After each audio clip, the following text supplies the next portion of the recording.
What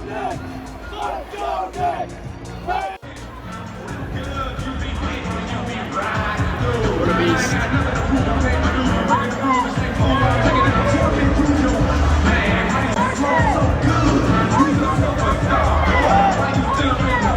Look at this guy signing autographs. Let's go, RJ!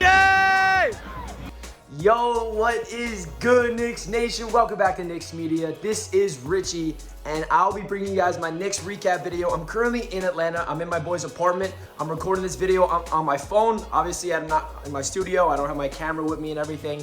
But man, I just got home from the Knicks-Hawks game. My first time ever being at State Farm Arena. Knicks fans took over that place. As you can hear my voice, it's a little raspy because I was screaming so loud. If you guys watched the game, and you heard, I think it was in the first quarter or maybe the beginning of the second quarter, RJ Barrett got an and one.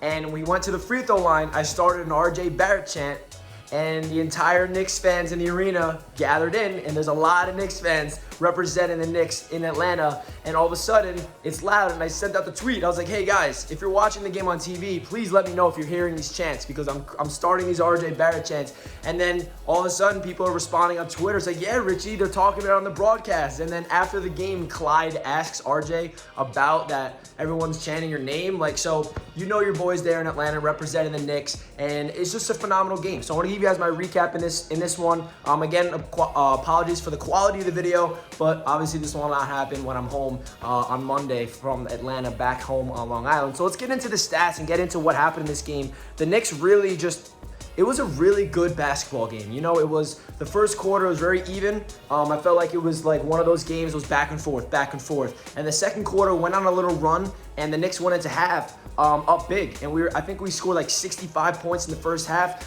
This is a really good game for the starting five. This is back-to-back games, I believe, where the starting five is all in double figures. This is a really good sign because that's been the issue all season long, guys. The starting lineup with their inconsistencies. You know, Alec Burks starting at the point with Kemba Walker being out. It's been working. RJ Barrett, 26 points. He's coming off back-to-back 30 bombs, and now he drops 26 on the Hawks.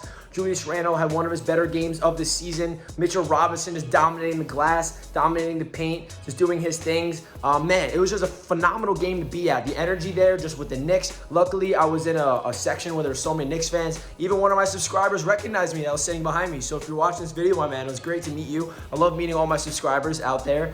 And yeah, man, this game, we were up by 17 points. And then all of a sudden, the Atlanta Hawks started clawing their way back. Trae Young's hitting a bunch of shots, and you feel the momentum shifting towards the Atlanta Hawks. But then the Knicks, when it mattered the most, RJ hits a clutch shot, Randall doing his thing, and we eventually get the job done. So if you want to get into the box score in this one, RJ Barrett led the way with 26 points. This man's unstoppable as the number one option. It's really that simple. He shot 8 of 20 from the field, 8 of 10 from the free throw line. That's huge. He also had 5 rebounds, and he also had 3 assists and a steal, and a plus-minus of a +8 for RJ Barrett. So he had a phenomenal game. You know, you notice that now he's on this little surge, RJ Barrett, and Tom Thibodeau and the players are understanding that he is being involved in the system more in terms of being the focal point. They're calling plays for him. They're calling pistol sets. They're calling him being the ball handler, pick and roll. And this is what happens. I've been begging the Knicks to do this for so long, to allow RJ Barrett to take over the offense, and you're seeing that unfold here for these past couple of games. And you also got to give a lot of credit to Julius Randle. He did a lot of great things tonight.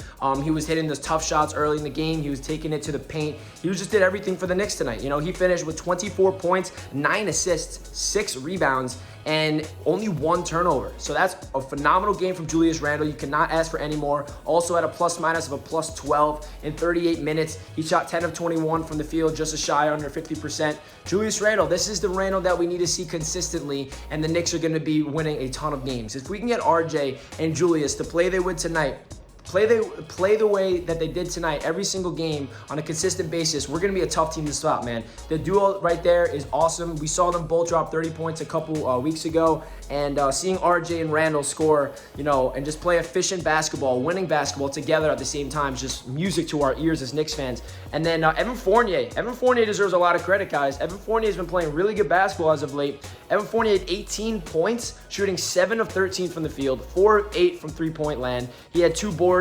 And Evan Fournier, man, ever since he dropped the 41 bomb, like the game before that 41 points, he had 0 points, right? Then he drops 41 on the Celtics, and then he's out for a game. And then ever since then, he's been consistent. He's been dropping like 17 a game, shooting very efficiently from the field. Everything we need from him, he is contributing big time. And if Evan Fournier can average anywhere around like 15, 16 plus points per game, he's doing his job. He's hitting his shots. And tonight he was phenomenal as well. Mitchell Robinson's becoming, I mean, he's already been one of my favorite players of the Knicks, but the way he plays and seeing him in person was so cool. 14 points, 13 boards. Like, what else can you ask? Actually, in my stream before the game, I predicted him to have 14 points and 14 rebounds. I was 1 rebound shy, and he also had 1 steal. And Mitchell Robinson is just the garbage man. He's cleaning up the paint, dunking on people. You love to see that from Mitch. And then Alec Burks at the point, he had 17 points, 9 rebounds, and 8 assists. Wow, I didn't realize Alec Burks had a near triple-double tonight. So the entire starting 5 contributed in such a big way tonight against the Hawks, and it just feels good because the Hawks are obviously, you know, in a little dry patch right now. They're like 17-24, something like that. They didn't have Clint Capella tonight, but you know, they basically the same team from last year. And obviously, we know that we made the trade. Cam Reddish is now a Knick. Kevin Knox was on the bench, which was crazy to see, to be honest, in person. All of a sudden, I look and I see Kevin Knox wearing Hawk stuff, shooting like before the game, and I was like, wow, this is crazy. Kevin Knox is now a Hawk, and I'm seeing Cam Reddish. It was pretty dope to see that. But getting into the bench real quick, Quentin Grimes doesn't miss when he shoots. He was 3 for 3, 8 points. Emmanuel Quickly, he didn't really shoot well, but I love his energy. When he first came into the game in the first half, he was a big reason why the Knicks won a big-time run.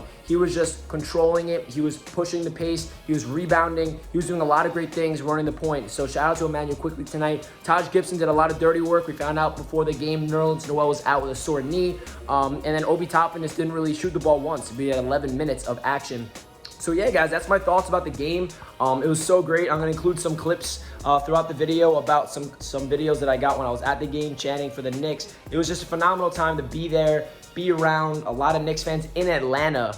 And man, it was just a great time. And I had to make this video. I was like, you know what? I don't have any of my equipment, but this game was so great to the point where, screw it. I'm gonna make a video on my phone, and if it came out good, let me know down below in the comments if you guys enjoyed this video. And of course, don't forget to like and subscribe to the channel if you're new to Knicks Media. And shout out to all the Knicks fans that reached out to me on Twitter telling me that I was actually on TV. Well, I wasn't on TV, but the chants were heard on TV, which was great because I had such a great time with all these Knicks fans I was sitting with, and we were just making so much crazy chants, so much noise, and there were so many Hawks fans looking at us like, wow, these Knicks fans are like, they're taking over the place. I mean, we basically did. The Knicks took over State Farm Arena, and it was just a great thing to see. As we're walking out of the place after the win, Knicks chants, bing bong, whatever you want to call it, RJ Barrett chants. It was just a phenomenal experience to be at an away game. This was my first time actually going to a Knicks game that was not at the Garden, and it couldn't be a better time. You know, the Atlanta Hawks are obviously becoming a little rival after the playoff series last year. Well, hey, we're 3-0 against them this year. And this was a great game. So please don't forget to comment down below your thoughts of the video and your thoughts about the game. Like it if you guys enjoyed, and I'll catch you guys in my next one. Let's go Knicks. Peace out, guys.